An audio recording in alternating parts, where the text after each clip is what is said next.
Shalom semuanya, selamat datang kembali di channel ini dan kita akan mereaction video TikTok lagi. Dan jangan bosan-bosan terus untuk menonton reaction ini dan kita akan mendapatkan video-video yang menyegarkan, yang memberkati kita dan juga kita mendengarkan kesaksian jika dalam video-video yang akan kita saksikan ada kesaksian anak-anak Tuhan. Silakan tonton sampai habis. Selamat menonton.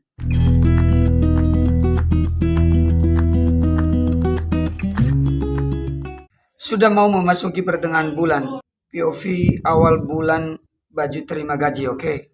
Bapa, engkau sungguh Lagunya berterima kasih ya.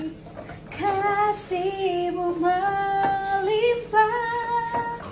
Pertengahan bulan. Allah mengerti, Allah peduli segala persoalan. Waktu Tuhan Akhir bulan.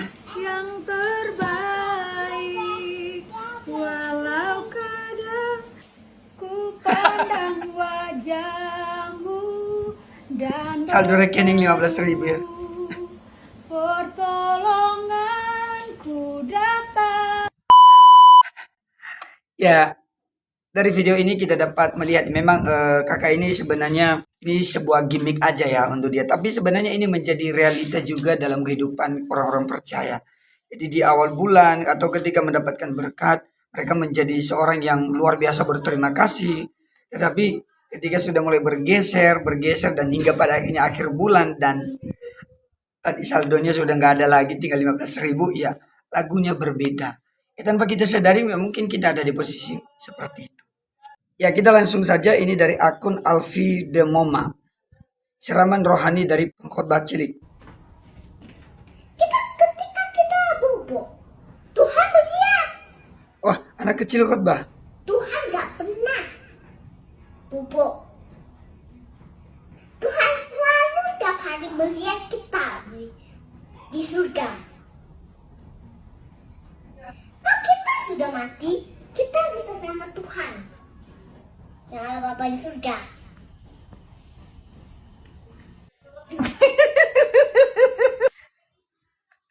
Berarti yang rekam anak ini mamanya ya. Jadi dia mungkin hanya kayak simulasi, mungkin dia mempunyai keberanian dan mamanya sudah tahu itu dan dia mencoba untuk rekam. Akhirnya dia malu sendiri ya. Oke. Ya, dari akun Prose Bersama.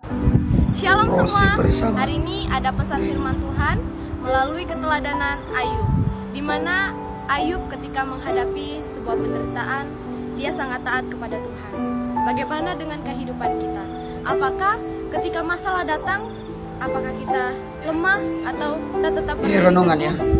dan tetap berharap kepada Tuhan? Tuhan akan memberikan kelegaan kepada teman-teman semua. Oleh karena itu teman-teman semua, apapun masalahmu, apapun bebanmu saat ini, serahkan semua kepada Tuhan. Doa sama Tuhan, sumber jawaban dari setiap permohonan dan doa kita. Tuhan Yesus memberkati kita semua. Shalom. Ya, kita diberikan renungan singkat dari kakak ini tentang keteladanan dari Ayub. Jadi teruslah jadi anak Tuhan yang selalu taat kepada Tuhan. Ya, dari orang yang sama, dari akun yang sama, dari proses bersama, pengampunan membawa damai.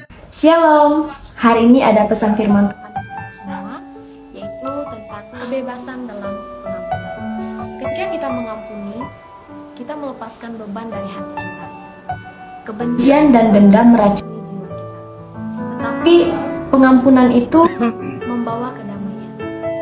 Saat kita memilih untuk mengampuni, kita membebaskan diri kita dari perbudakan emosional dan memberi ruang bagi sukacita dalam diri kita. Jadi pengampunan juga merawat hubungan kita dengan Tuhan. Ketika kita memaafkan, yaitu kita mendekatkan diri kita dengan karakter Kristus yang penuh dengan kasih. Jadi pengampunan itu adalah pintu menuju keterhubungan kita dengan Allah atau dengan Tuhan. Jadi pengampunan itu ketika kita merelakan diri kita, ketika kita memberi ruang untuk Tuhan hadir dalam hati kita akan merasakan pengampunan yang dari Tuhan. Karena dari awalnya itu kita udah diampuni oleh Tuhan. Jadi untuk apa kita menyimpan kebencian itu dalam hati kita? teman-teman, mungkin saat ini kamu sedang menyimpan kepahitan dalam hati. Coba datang sama Tuhan, berdoa dan minta pertolongan dari Roh Kudus agar diberikan kebesaran hati. Kebesaran soundnya ya, soundnya bagus. Semua, mari kita bersama belajar untuk mengampuni dengan tulus. Tidak hanya sebagai kewajiban seorang Kristen, tetapi sebagai saran untuk menemukan kebebasan dari pengampunan yang sejati. Jadi dalam mengampuni, marilah kita meresapi kasih dan rahmat Tuhan dan memberikan kesempatan bagi Roh Kudus bekerja dalam hati kita, agar kita lebih leluasa lagi ketika kita memiliki kepahitan, kebencian terhadap seseorang. Iya, dalam video ini kita telah belajar tentang pengampunan ya. Dia sudah jelaskan tadi panjang lebar, dan satu hal yang menarik bagi saya tadi itu ketika kita melakukan pengampunan justru itu mendekatkan kita kepada karakter Kristus dan membawa kita untuk bisa lebih merasakan damai itu sendiri. Ini dari akun Aritra Rajagung Guguk. Wah, andalkan Tuhan dalam segala hal. Supaya kamu tahu kalau Tuhan pelihara kamu, tahu bagaimana? Kalau kamu susah jangan teriak sama orang. Nanti baru tahu bahwa Tuhan akan pakai orang lain untuk pelihara hidup. Kalau kamu pengen tahu kalau Tuhan melindungi engkau, dia nggak usah pakai orang lain, bayar orang lain untuk jagain kamu. Nggak usah bayar siapapun untuk jagain kamu. Kalau engkau benar dan engkau yakin Tuhan itu akan melindungi engkau, diizinkan Tuhan ada orang yang serang kamu, nanti Tuhan yang memprotek engkau. Maka hari ini mau tahu Tuhan, biarkan hidupmu berjalan dalam petnya Tuhan, dan jangan andalkan kekuatanmu dan jangan andalkan kekuatan di luar, karena engkau punya Tuhan yang besar. Ya, ini dari akun Pendeta Hizkia Kiki Mawangkei.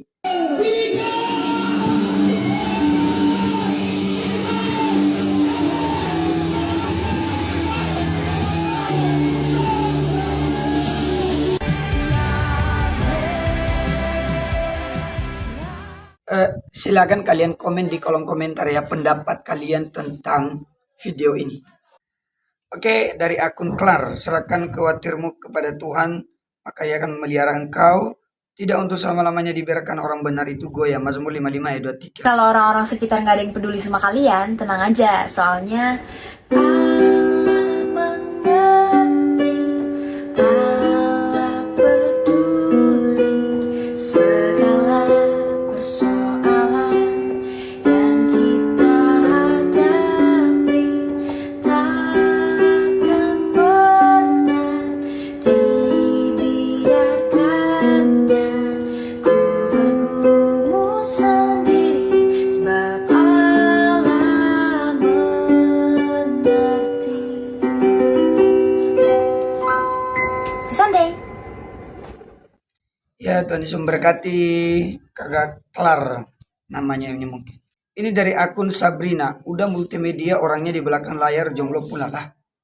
Oh, berarti kakak ini dia pelayanan multimedia di belakang layar dikatain jomblo lagi. Waduh. Udah multimedia, orangnya di belakang layar, jomblo pula.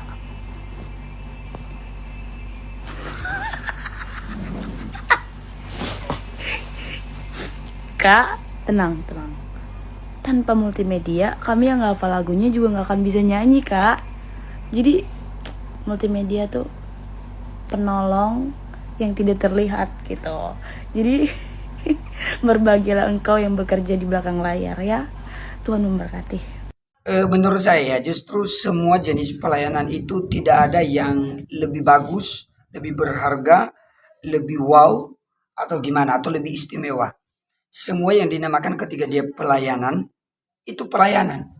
Entah dia hanya penerima tamu, entah dia hanya multimedia, entah hanya dia kameramen contohnya, entah dia hanya pemain musik, dia WL, atau dia pengkhotbah, atau apapun itu. Dan biasanya yang sering diabaikan itu yang ada di belakang layar multimedia seperti ini. Tapi asal kita tahu, multimedia itu khususnya ya, yang bagian isi worship contohnya, itu mereka itu ketika dari awal ibadah sampai akhir ibadah itu mereka itu ada istilahnya itu ya, mereka justru orang yang paling fokus. Kenapa? Kalau contohnya WL ya di saat dia puji-pujian, pemain musik dia saat bermain musik, Sedangkan dia sebagai multimedia dari awal sampai akhir itu dia fokus kenapa? Dia harus fokus pada lagu, dia harus fokus ketika mendengarkan khotbah karena untuk menampilkan slide khotbah, menampilkan ayat-ayat firman Tuhan. Apalagi kalau zaman sekarang sudah live streaming, mereka kerjasama, biasanya itu tim. Dan itu luar biasa loh, totalitas. Kalau mereka lakukan dengan sembarangan, bisa salah dan mereka bisa malu. Dan itulah yang seharusnya kita jaga ketika kita melayani Tuhan itu. Jangan kita mempertimbangkan soal jenis pelayanannya, tapi apapun pelayanan itu tetap berharga di mata Tuhan. Tetap dilihat sama oleh Tuhan kok. Yang Tuhan tak mau adalah keteguhan hati kita, ketekunan kita, dan kerinduan kita ini loh. Motivasi kita dalam pelayanan. Jangan sampai kita melayani untuk memperlihatkan diri kita. Oke, God bless you untuk orang yang bertanya ini ya. Dari akun Gerda Haldis Napitulu. Kapan lagi sebelum konser Suara dari Timur kita satukan dengan lagu rohani? Kaizen Rasa Ibadah Pemuda. Kenapa?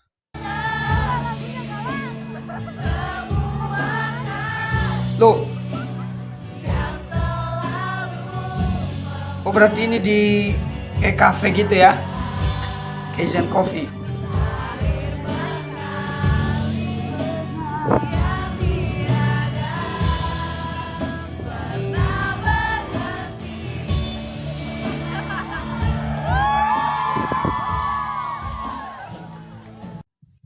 Wah luar biasa. Ini ada di komentarnya itu yang bilang gini, bagi mentahannya dong tanpa tulisan, oke?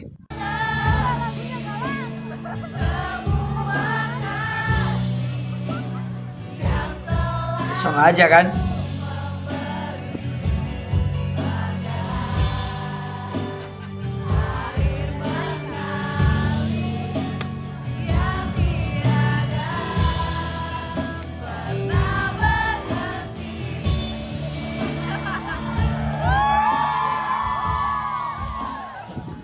Ya luar biasa ya.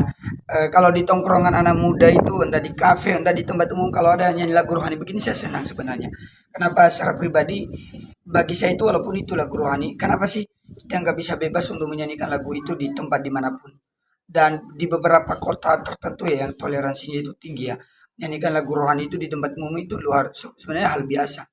Kadang ada pengamen, bahkan ada salah satu band itu ya saya pernah nonton juga di TikTok juga, bahkan di channel saya yang Yatasep itu saya pernah reaction itu. Saya lupa band apa tapi mereka luar biasa, mereka sering nyanyi lagu rohani. Kadang mereka buat gimmick di depan, tapi ending-endingnya mereka nyanyi lagu rohani. Ya luar biasa. Dari akun Marihot Situmorang. Makanya dalam melayani itu nggak main-main. Komitmen kita pertama, waktu kita memutuskan untuk melayani, adalah benar-benar mau menjadi hamba. Hamba itu nggak punya hak lagi. Hamba itu sudah mengikatkan kemauan tuannya, harus dilakukan. Hamba sekalipun nggak enak tubuhnya, nggak enak perasaannya, dia harus tetap lakukan apa yang menjadi tugasnya. Itu hamba. Kita di dalam Kristus menjadi hamba kebenaran. Dulunya kita berdosa, itu menjadi hamba dosa. Maka waktu kita mengalami penebusan di kayu salib, seharusnya kita bukan lagi menjadi hamba dosa, tapi menjadi hamba kebenaran. Amin anak muda. Wah luar biasa. Ini saya salut karena Pak Marihot Situmorang ini dia melayani dengan dalam kondisi yang tubuh yang lemah ya. Ya itulah seperti yang sebelumnya tadi, melayani itu ya harus dengan totalitas. Dari akun pendeta Mel Atok. Silakan kita kenal siapa saja, tapi tidak kenal Yesus selesai. Sebab Alkitab berkata, umatku binasa karena tidak mengenal Allah. Kenal presiden, tidak kenal Yesus, masuk neraka. Kenal jaksa agung, tidak kenal Yesus, masuk neraka. Kenal ketua komisi DPR RI komisi 3, tapi kalau tidak kenal Yesus, selesai. Jadi pendeta Mel Atok ini sedang menekankan betapa pentingnya, bukan hanya penting tapi paling utama yaitu untuk kenal Yesus. Siapapun yang kita kenal di dunia ini, apapun yang kita kenal, bahkan lebih tinggi, bahkan orang kaya, bahkan orang berjabatan, tidak ada gunanya kalau enggak kenal Yesus. Kenal Yesus itu adalah hal yang lebih utama. Luar biasa, semangat terus melayani Pak Pendeta Mel Atok. Tuhan Yesus terus memberkati dalam pelayanan juga dan keluarga dan dalam segala hal lah, supaya diberikan kesehatan juga. Terima kasih untuk kalian semua yang telah stay untuk menonton video-video dari saya. Jangan bosan-bosan. Dan untuk kalian yang suka video ini, yang suka untuk konten seperti ini, silahkan dukung channel ini dengan like dan share juga kepada teman-teman kalian. Dan satu hal, jika kalian mau untuk kita reaction video-video TikTok lainnya yang menurut kalian bagus, ketika kalian dapat di TikTok atau lagi scroll TikTok, oh ternyata ini bagus, dan kalian mau kita reaction bersama-sama, ayo silakan tag di akun saya di Yata Official. Jadi akun TikTok saya di sana dan kalian tag aja di sana. Nanti kita akan reaction pada video-video berikutnya.